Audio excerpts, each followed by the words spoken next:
Pregnancy में होने वाला सबसे पहला अल्ट्रासाउंड न सिर्फ जरूरी होता है बल्कि एक माँ की मेंटल और इमोशनल सेटिस्फेक्शन को भी पूरा करता है।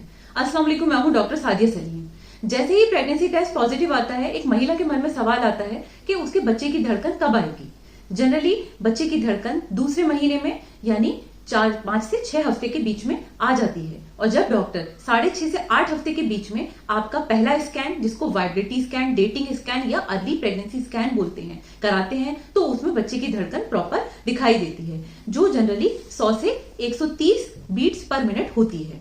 इसमें कुछ और इंपॉर्टेंट पॉइंट्स भी देखे जाते हैं, जैसे प्रेगनेंसी यूट्रस के अंदर ही ठहरी है, बच्चेदानी में ही ठहरी है, कहीं ट्यूब्स में तो नहीं ठहर गई है, क्योंकि वो फिर माँ के लिए बहुत रिस्की हो सकता है।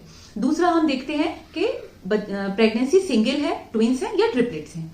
तीसरा, जो बच्चे के लिए जेस्टेशनल सैक और योग सैक तैयार होता है वो प्रॉपरली डेवलप हो रहा है या नहीं। चौथा, जिन महिलाओं को अपनी लास्ट पीरियड की डेट यानी LMP नहीं याद होती है, उन केसेस में प्रेगनेंसी का ड्यूरेशन हम कैलकुलेट करते हैं कि कितने हफ्ते की प्रेगनेंसी अब तक हो गई है। साथ ही इस स्कैन से हम डिलीवरी की डेट को भी कैलकुलेट कर लेते हैं, जो रिलायबल है। तो जो लोग इस अल्ट्रासाउंड को मिस नहीं करते, उनमें अर्ली मिसकैरेजेस के चांसेस बहुत हद तक कम हो जाते हैं। साथ ही एक्टोपिक प्रेगनेंसी और ब्लाइटेड ओवम जैसे केसेस को भी वक्त से पहले रूल आउट किया जा सकता है। तो आपने ये स्कैन कराया है या नहीं, मुझे कमेंट बॉक्स में बताएं। फर्दर प्रेगनेंसी टिप्स के लिए आप मुझे फॉलो या मैसेज कर सकते हैं। Thank you. Allah Hafiz.